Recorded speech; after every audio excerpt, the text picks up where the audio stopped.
It's very nice to be back here in these beautiful, idyllic settings. Maybe I'll move down here. That's a threat, I think, to some of you, but I remember with such fondness my days at UVA and Richard Merrill telling me why I had the wrong idea for practically every idea I had in class. And of course, he was correct, but eventually he sort of molded me into something at least semi-presentable. For the last 15 or 20 years, I've been studying as an avocation the relationship between law and the daily activities of people in our society, which is a subject that has not gotten that much attention in the academy.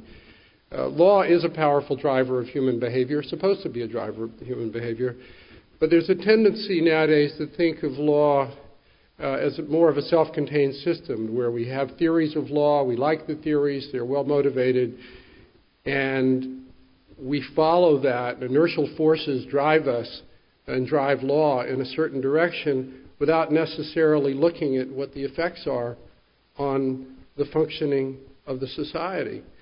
But law is only supposed to be a tool. It's not something that exists in itself. It's not a religion. Its values are not permanent. It's only as good as how it operates and how it helps the free society around it to operate. And of course, we're all told that law is the foundation of a free society. But in recent decades, I've been arguing, this legal system has become more like a minefield. There's hardly any social interaction in society that's free of legal implications. Now, that's good if we're talking about people not feeling like they can cheat or steal or such, but legal accountability is very important. But it's perhaps not so constructive if people no longer feel free to do what most of us would think is the right thing to do, or to be spontaneous in dealings with other people. And it's in our business lives, in my business life, it's necessary that law is a part of business, and I'm not actually trying to get rid of all the lawyers. What Life Without Lawyers is about is allowing people to live their lives without having to worry about law all day long. But law has pressed down not just in business communities or in government regulation, but in people's daily activities. A couple of years ago, I was hiking in Cody, Wyoming with a group, and our guide was a local science teacher, and she found out I was a lawyer, and the story started pouring out. She just finished an episode where the parent had threatened to sue the school because she lowered the grade of a paper by 10% because it was turned in late, which was the rule in her class. The principal wouldn't stand up for her and just tell the parent to do whatever he wanted, but we're not going to change the rules, because he didn't want to get dragged into a legal hearing, even if it was a baseless one. He didn't have time. Life's too short. This went on and on, back and forth for 30 days, as she told the story, with repetitive meetings where people said the same thing over and over again, sleepless nights, and finally she just gave up and raised the grade back up.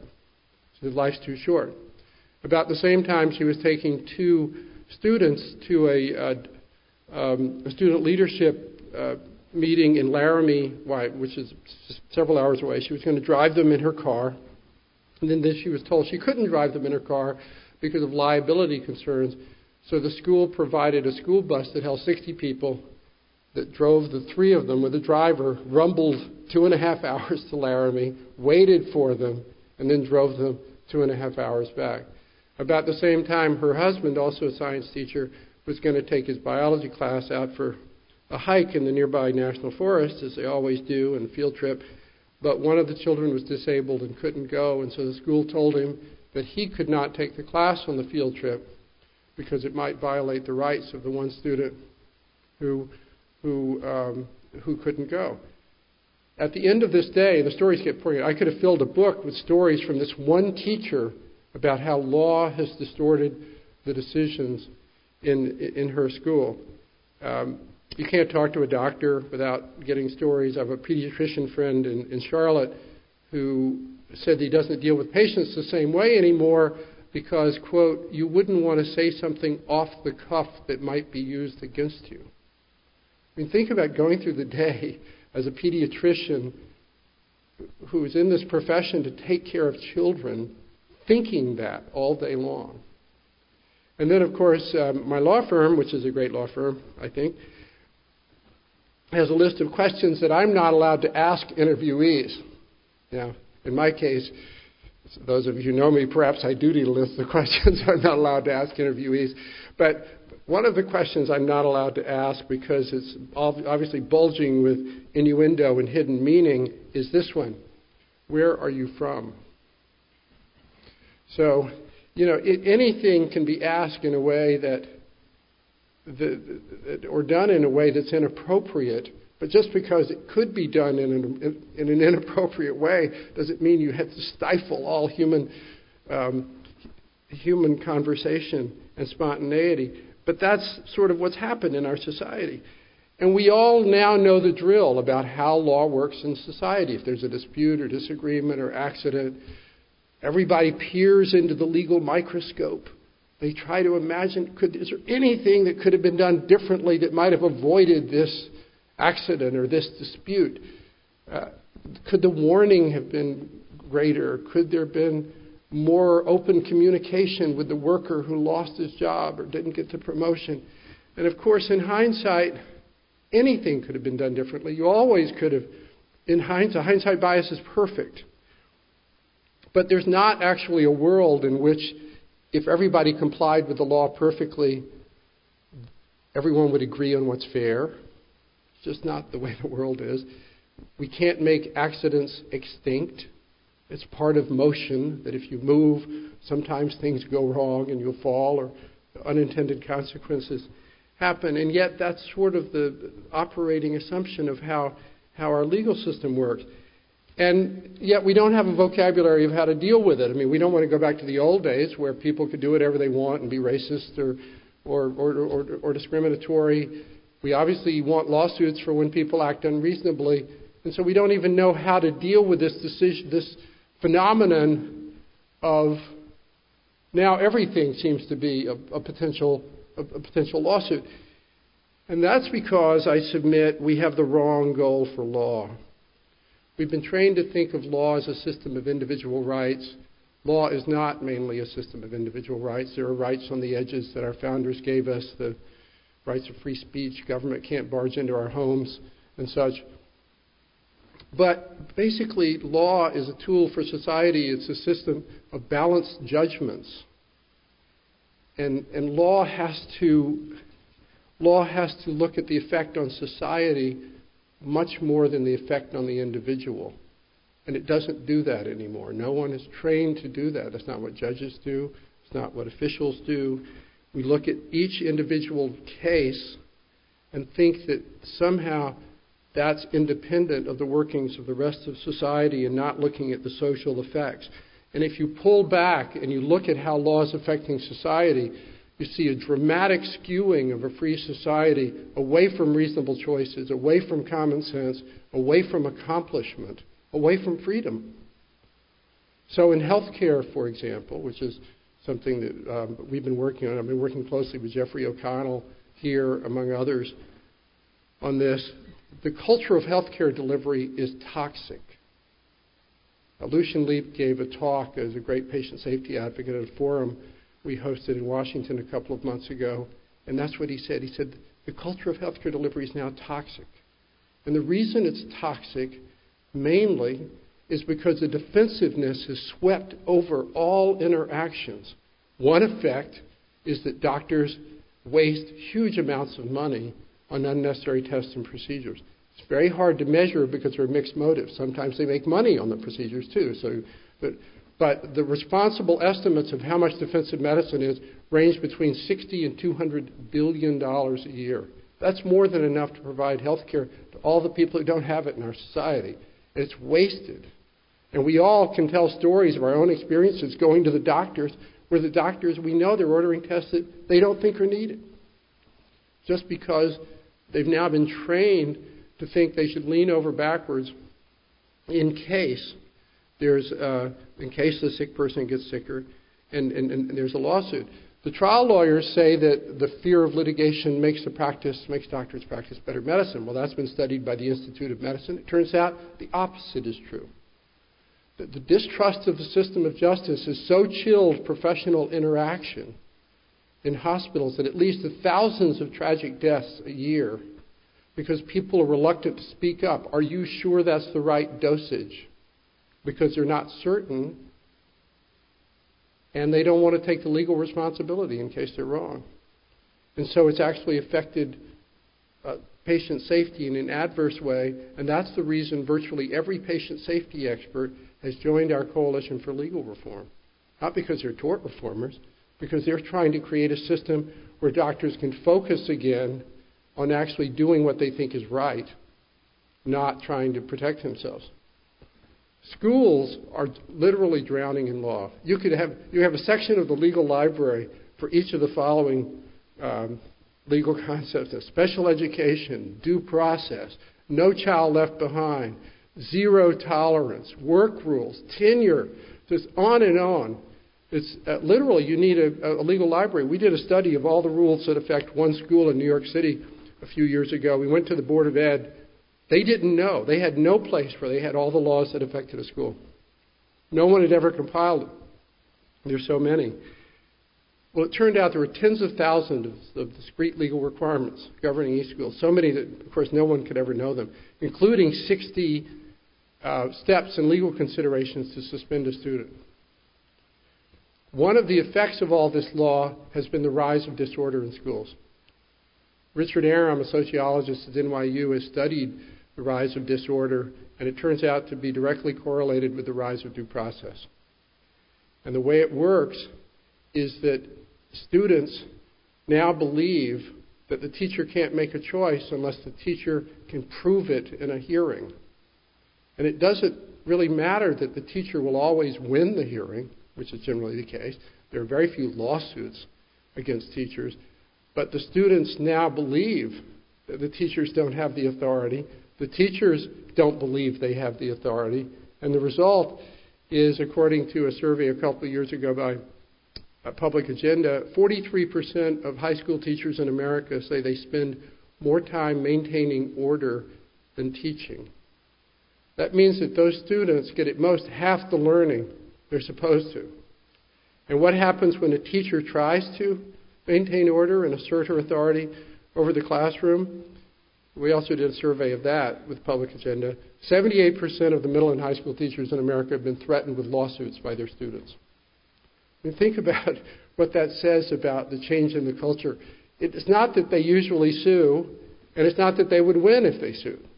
But what it reflects is an extraordinary corrosion of authority that makes it impossible to maintain order. And if you can't maintain a culture of respect and order, kids can't learn, or they have a lot of difficulty learning.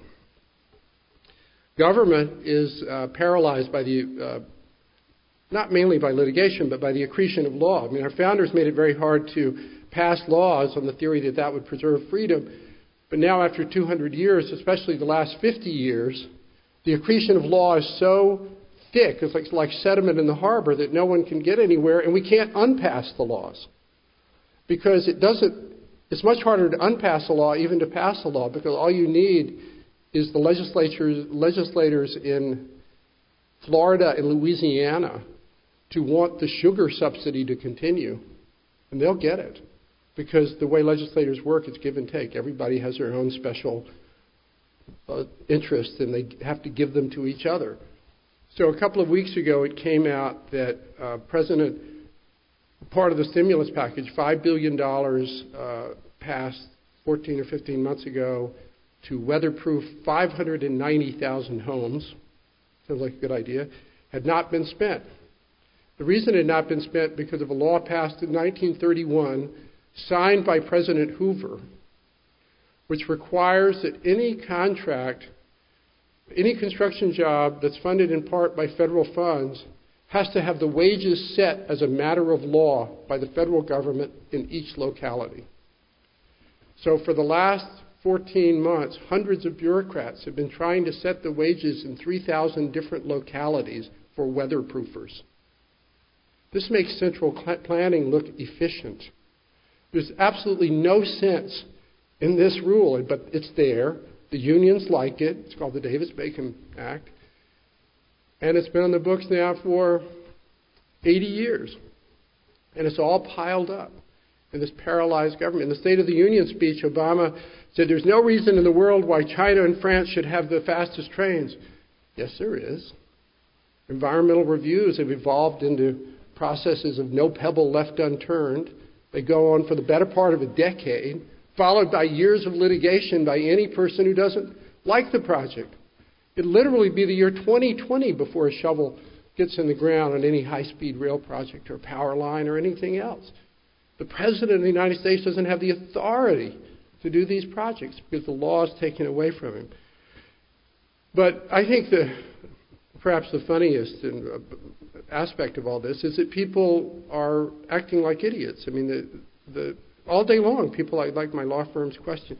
When my firm merged with Covington, and they gave us new coffee cups that said Covington Burling, that said on the side, "Caution, contents are hot," down the spine, so you had to turn it over to read it, which was really not that clever, and actually not that clever just to have the warning anyway. I mean, as if people don't know that an apparent thing that's hot is hot, that you need to tell them that. You need warnings for hidden risks, not apparent risks. Anyway, those cups no longer exist. Indeed, they were all destroyed quite soon after they were discovered. But the canary in the mine here are how we deal with children. The society has really the gyroscope is completely broken in dealing with children. It is the rule in America that you cannot put an arm around a crying child. Nobody will do it. Who will defend you if somebody says it was an unwanted touching? It will ruin your career. It has ruined people's careers. So that is the rule. You see these strange photographs of crying children, and a teacher sitting there looking at the child like that, as if giving this child a lecture or something. All the second grader needs is a hug. But you can't do it. You get in trouble if you do that. Broward County, Florida, a couple of years ago, banned running at recess. What does that mean? It means all the boys have ADD. If you can't blow off steam at recess. Why? They had 186 claims from playground accidents. If kids run around, they have accidents. It's in the nature of being a kid and all that sort of thing. They have accidents. It's actually not bad for kids to have accidents. It teaches them how to take responsibility for themselves. We've actually done forums. We've got all the play experts together talking about this. The other day, there was a story in New York where a 9-year-old girl was led away from the school in handcuffs because she marked on her desk with a magic marker. Imagine a child doing that. I mean, my children, mark on mahogany furniture with ballpoint pens, and they're 23 years old. I mean, they're not. It's not. Kids are not completely in control of what they're doing all the time. It doesn't matter if there's a rule against defacing public property. These are 9-year-old kids. You don't lead them away in handcuffs. But that's the rule. I mean, it's idiotic. I mean, the stories can go on and on. But in all of these stories, nobody's doing what they think is right. Not the people, not the doctors, not the teachers, not the people dealing with the kids, not the president. Nobody's doing what they think is right. So why are they doing it? Because they're either scared of law because they don't trust it, or because there are so many rules they don't even know them, so they don't trust it for that reason. What's wrong with this? What's wrong with this picture? And trust is incredibly important in the legal system. One of the most fun things about doing the research for this book was doing research into the cognitive effects of the way people accomplish things. It turns out people don't actually consciously make things happen. The smart part about humans is in the dark, deep recesses of the brain where instinct and judgment and experience and all these things kind of reside, and people act. So as one scholar put it, people disappear into the task. They're focusing on what they're doing. They're not thinking about focusing on what they're doing. As a wonderful book by a polymath called Michael Polanyi in the 1950s called Personal Knowledge, and making this point, he said, a pianist can't play a piece if she's thinking about hitting the notes. You can't accomplish things if you're self-conscious. What we've done with this legal system is driven everybody from the smart part of their brain, that dark, deep well of the subconscious, into the thin veneer of conscious logic, where people now go through the day, well, I doubt if that headache's a tumor, but if it is a tumor, how will I protect myself in case there's a lawsuit? Pretty soon, we've wasted $200 billion in unnecessary MRIs. That's how people are going through the day. Well, I know Johnny threw the pencil first, but how will I prove it? Well, I have to call the other students to the hearing. Well, pretty soon, people are throwing pencils all over the place because the teacher doesn't feel they have authority to do that. Well, why don't we trust the system of justice? Well, it's not even trying to be trustworthy. Civil justice is now presented as an ad hoc process. The regulatory system makes central planning look efficient because it isn't calculated to make people, it can't be internalized by the people expected to abide by the rules. There are too many rules. Teachers can't internalize thousands of rules. Maybe an expert in the EPA can deal with the expert rules for environmental review. That's fine. But not for real people who are out dealing with people all day long in a society. Well, it turns out that freedom has a formal structure that we sort of ignored and forgotten. And the formal structure is this. And that's what it means to live in a free society. Law sets boundaries. And on one side of the boundaries are things you must do or can't do. You can't steal. You've got to pay your taxes. But those same boundaries are supposed to affirmatively define and protect a dry ground of freedom where you can do whatever you want. You can be obnoxious. You can not come to this lecture. You can do whatever you want to do. You can walk out right in the middle and you'll get an F, but you will walk out right in the middle. You can do whatever you want. You won't be unaccountable. You just won't be accountable by law. That's what living in a free society is supposed to do.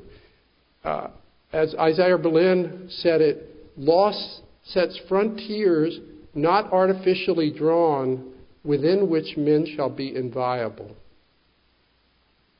That idea has been lost to our time. Those dikes have burst. People wade through law all day long. There is no interaction that doesn't have legal consequences. There was a scholar called Donald Black, who I think was at Virginia, who once said, an act is illegal if it is vulnerable to legal action. It's not the finding of illegality. It's the risk of illegality. And what's happened in society, our current conception of what we made everything illegal because it's potentially illegal. And no one's drawing those boundaries as a matter of law. And it's incredibly important to draw these boundaries in lawsuits because lawsuits are not an act of freedom. Lawsuits are a use of state power. It's just like indicting somebody. You're just indicting them for money. You would never tolerate a prosecutor seeking the death penalty for a misdemeanor. So why do you tolerate some crazy administrative law judge in Washington suing his dry cleaners for $54 million? It's crazy. It's an abusive legal process. And yet we let those things go forward. So the other day somebody sent me a claim where someone sued Continental Airlines because he was asked to move his first-class seat so a parent and minor could sit together, move to another first-class seat. And he was offended because he was sitting next to a federal marshal. As the whole complaint goes forward. The federal judge writes a considered opinion about the duties of airlines, the passengers and stuff, and it goes up on appeal, and there's a considered opinion about the duties of airlines and such, and the case is dismissed. The person should have been fined and ridiculed for bringing such a claim. That's not what law is about. Courts shouldn't be used for cases like that. You can't normalize the conduct by taking it seriously. And so what's happened in our society is instead of establishing boundaries, what people can sue for establishes the boundaries of everybody else's freedom. If somebody sues because their kid fell off a seesaw, it doesn't matter what happens in the lawsuit. All the seesaws will get ripped out because no one will want to take the risk that next time they'll get sued. And the jury might render a different verdict. And by the way, that's what's happened. There are no seesaws left in America There's one set of seesaws left in the New York City park system. I know the Parks Commissioner is a friend of mine. He kept them, notwithstanding the vast liability implications of it, just for sentimental reasons. I can tell you where they are in case you want to go up. Seesaws are very important because they teach you to distrust people.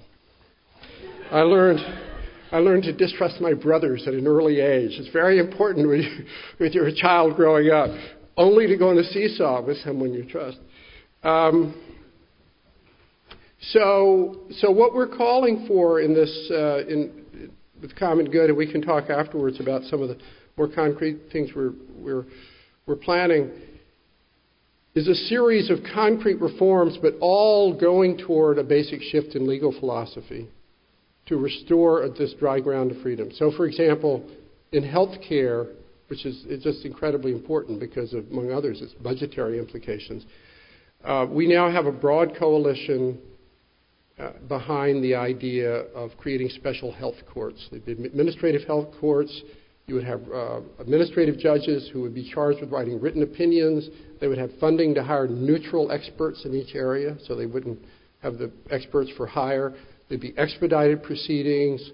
We have an early offer program at the beginning, which was pioneered by Professor O'Connell, to encourage early settlement. There would be complete transparency and feedback of all the data from settlements and everything else back into the system. All of that's now lost in the current opaque litigation system, so that hospitals can learn from their mistakes. This is a proposal that was developed in a joint venture by my organization, Common Good, and the Harvard School of Public Health over the last 5 years. And it's not an exaggeration to say virtually every legitimate group in healthcare is in support of it. The largest consumer groups, AARP, all the patient safety experts, all the providers, everybody's in favor of it. President Obama, finally, about a month ago, wrote a letter to Congress saying he was now in favor of doing pilot projects of health courts, which doesn't make it happen, but it's at least a hole in the dike.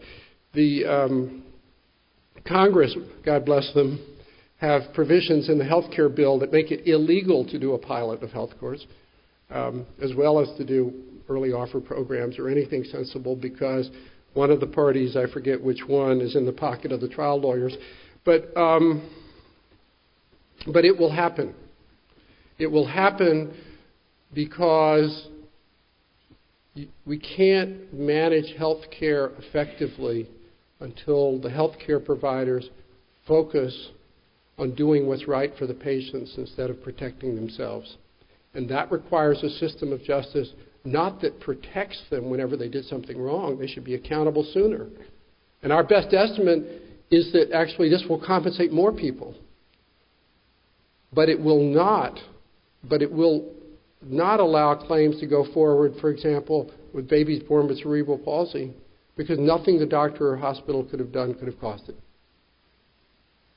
And it's the fact that the current system is more, and studies have shown this, the liability is more correlated with the extent of the tragedy rather than the actual error by the provider. So that's one idea that's fairly mature and we think will happen. It's not that dissimilar from systems they use in Sweden, New Zealand, and other countries.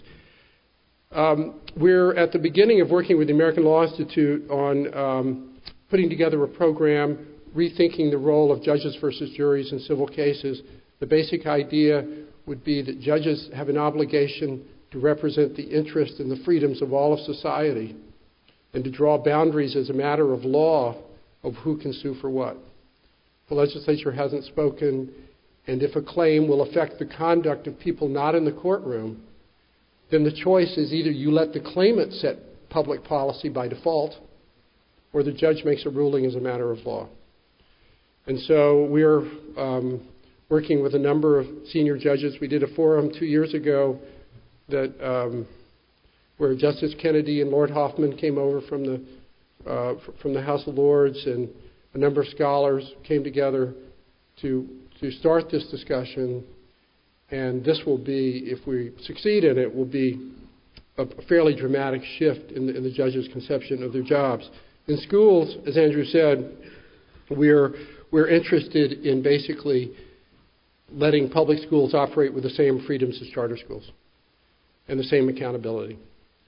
You know, spontaneity, humor, personality, all these things are vital to effective teaching and to an effective culture in a school. Bureaucracy is the enemy of all those things. There's really no good reason for most of the bureaucracy in schools. You can have basic principles that people can enforce without having thousands of rules or due process hearings. There are plenty of ways to guard against unfairness without the adversarial system. You can have a site-based, many schools have these, student government committees that oversee discipline, for example. There are lots of ways of doing it that make more sense. The hardest part of making these changes, I think, is giving judges and officials back the authority to actually assert value judgments of what's reasonable and what's not, and so what's right and what's wrong as a matter of law. Because the reason we sort of fell into this mess is because we woke up to abuses in the 1960s, racism, gender discrimination, pollution, among others. And they were real abuses, and we wanted to create a system where people couldn't have bad values anymore. And so we got this idea that you'd let any aggrieved person sue for whatever they wanted. They could defend their own rights. We had the idea that we should have more rules to tell officials to do the right thing so they could never do the wrong thing again. The problem is we created a system trying to avoid bad values in which people could no longer assert good values. It just doesn't work. It's not human. Law is a human system. It requires the constant application of social norms. You go back and read Holmes and Cardozo, that's what they're saying. Without the active application of social norms by the people with responsibility, especially judges and officials, then the legal system no longer is fair. America's legal system today is not fair, and it undermines our freedom. This doesn't mean that the people and judges and others can do whatever they want. They're still accountable. They're still bounded by legal goals and principles. The judges, trial judges are accountable to appellate judges. Teachers are accountable to principals who are accountable to school boards. The president's accountable to the voters. But they need to be accountable up the line based on the effect on all of society, not down the line to any angry person. We can't run a society by the lowest common denominator. And that's what we're trying to do in America. You know, we've been taught that authority is the enemy of freedom. That's not true. Authority is essential to freedom. If the judge doesn't have authority to toss out a claim as being excessive or unreasonable in accord with social norms, then all of us will go through the day looking over our shoulders. If the teacher doesn't have the authority to maintain order and respect in the classroom, then pretty soon none of the kids can learn. If the president doesn't have authority to spend the money to build the power lines out to the wind farms, then we're not going to start addressing global warming. We have to restore the authority structures of our society in order to get back our freedom. A free society requires red lights and green lights. And if you don't have them, if the legal system doesn't provide them, then what happens is we get gridlock. And we're paralyzed. And that's what's happened in America. And that's why I think this is an important issue for lawyers, law students, and law schools to address, to try to fix the system so that we can get back to try to meet the challenges of this new century. Thank you.